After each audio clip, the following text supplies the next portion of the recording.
It's inevitable. One day, whether you like it or not, there will be a zombie apocalypse. And when it happens, I'm gonna be ready. And I owe it all to video games. Tons of games have zombies in them, especially these days. And wouldn't you know it, a lot of them have actually been pretty good. So what better way to celebrate Christmas than with a countdown about the brain-hungry undead? But first, we've got to establish what zombies really are. Wait, who are you? Don't be dumb, I'm resident screwattack zombie expert Nervous Nick. Oh, okay, I guess that makes sense for the topic. Hi, Nick. Yeah, hi. So we got two criteria. One, the zombies want to eat your brains. And two, the game has to be based around them. Sounds good to me. Hey, I'm Stuttering Craig. And I'm Nervous Nick. For Screwattack's Top 10 Zombie Game. You can stop. Number 10. I'll start things off right by paying homage to the old school Smash TV. An indie game that was easier to play than it was to spell. I made a game with zombies and it was trippy, addictive, and packed full of crazy power-ups. Now some may say that Zombie Apocalypse is a better game because, well, they're probably graphic snobs, but let's be honest. They're pretty much the same exact game, only one of them costs 10 times as much. Gotta support the indie guy on this one. And we're cheap. Number 9. Wait, Dead Space. Nick, I'm pretty sure that necromorphs are aliens and not zombies. No. What a necromorph is it's an alien microbe that infects a human corpse and reanimates it. And that's pretty much the textbook definition of a zombie, Craig. You are correct. Point Nick. Well, whether you're playing the original Dead Space or Extraction on the Wii, you're probably going to have a lot of poo-poo in your pants. Just ask Destin. Yep. But because it came first and pretty much because we like it more, we're going to go and give the original Dead Space the number 9 spot. Until Dead Space 2 comes out. Number 8.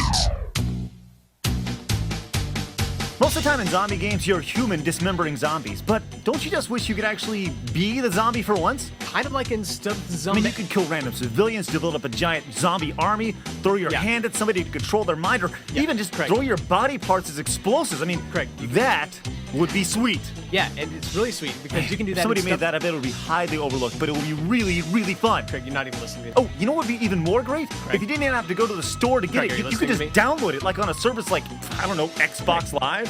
You can do that. It Stubbs the Zombie. Oh man, that'd be great. I'm sorry, Nick, did you say something? Forget it. Oh, it's my pleasure, officers. My pleasure.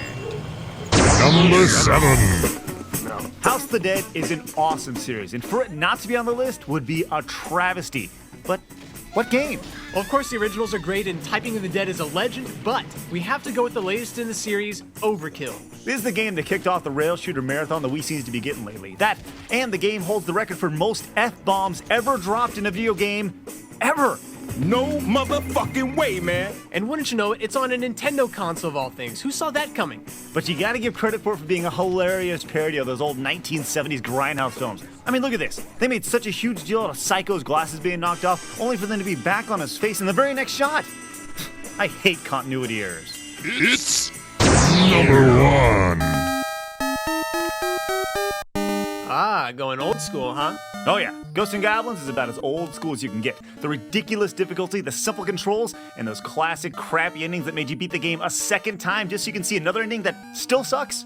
But also, zombies. Zombies are everywhere in this game, and these guys don't screw around either. One hit from them and you will be in your freaking underwear. In most other games, you would just die. But in Ghosts and Goblins, you get embarrassed. And then you die. Number 5. Alright, let's be honest. People don't play COD WA to play COD WA. They play it to play Nazi zombies. You are going to die. It's just a matter of how many Nazi zombies you take out before you do. You got all the weapons you got from the single player mode that nobody really cared about, but you can also upgrade them to more ridiculous things like, oh, I don't know, the ray gun. I know, the thing is so out of place for the 1940s, it's retarded. But what makes the game even more strategic is that you can also use your money to unlock more areas of the house. You get more space and access to more guns, but on the flip side, that also means more entrances for zombies to break in with. And eat your brains. Heck, just forget the next World War II game and just make an entire disc with Nazi zombies on it, and you know what? We're cool. Number 4. There's new school zombie co-op and there's old school co-op zombie games, and Zombie Ate My Neighbors is where it's at. I don't think any other old school co-op zombie games even exist. Shut up, Nick. Zombies Ate My Neighbors had cool power-ups, snazzy music, and let you save cheerleaders. And elderly people. But mostly cheerleaders. Honk honk. You start off equipped with nothing more than a little water pistol, but you soon get soda grenades, popsicle knives, and bazookas. Zombies Ate My Neighbors is hands down the best co-op zombie game ever made. With the only exception being... Number 3. You know, in team-based first-person shooters, it's usually pretty easy to just run off by yourself and be the hero, but in Left 4 Dead, you will die if you try to pull that, which is why I don't play this game with you. That's great. Alright, fine, I'll come up and save you. Just hold on. Oh, dang it, Craig! See, this is why I like Zombies Ate My Neighbors better. Oh my gosh, my friends and I played this game non-stop every night for almost an entire year. But you want to know why we didn't go the full year? Left 4 Dead 2. Yeah, remember that boycott that was all adorable? How they were like, I'm not gonna buy this game. Then they went and they bought the game. It was great. Anyways, there's so much more variety added. Melee weapons, new guns, unique campaigns, new game modes, and of course, new special effects. And just look at how gruesome this game is. If this game got censored, man, you would be missing out on some of the most satisfying ways to kill zombies. Nick, hey, we actually have Australians watching this, and their version got censored. Oh. Well, that sucks. Number 2. Of course, we couldn't make a zombie list on it without putting Resident Evil near the top. And what better Resident Evil game than Resident Evil 4? Whoa, Craig. We can't put Resident Evil 4 on the list? It's not a zombie game. Wait, what? Yeah, I know you're the expert and all that, but did you actually call Capcom and get the official word on that or something? Yes, I did. And only 1 through 3 have real zombies in them. Oh, well, then which one goes on the list? Resident Evil 2. Ah, good call. The perfect blend of action and strategy. RE2 was the best Resident Evil game before the next-gen versions came out. Resident Evil 1, good, but maybe a little too puzzle-focused.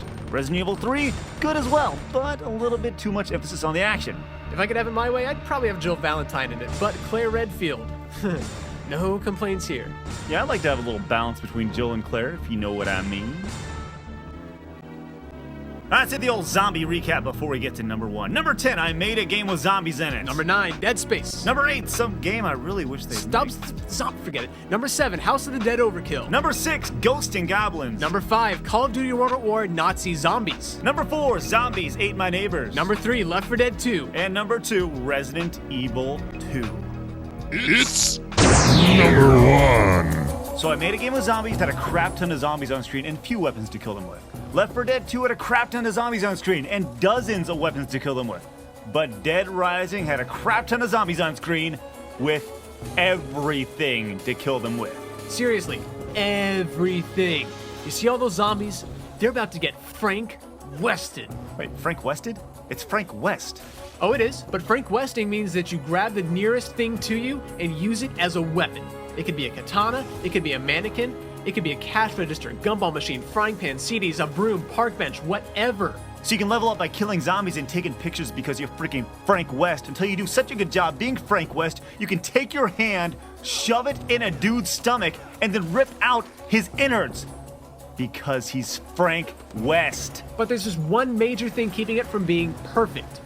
Freaking Otis Washington. This guy will call you, and call you, and call you, until you pick up. But not even then. If you pick up and listen to him tell you stuff you don't even care to hear, he'll just call you right back again seconds later. So annoying. You know what Dead Rising 2 had better let you do? What? Give Otis a good old Frank Westing. You know it. So bloody! What? Merry Christmas!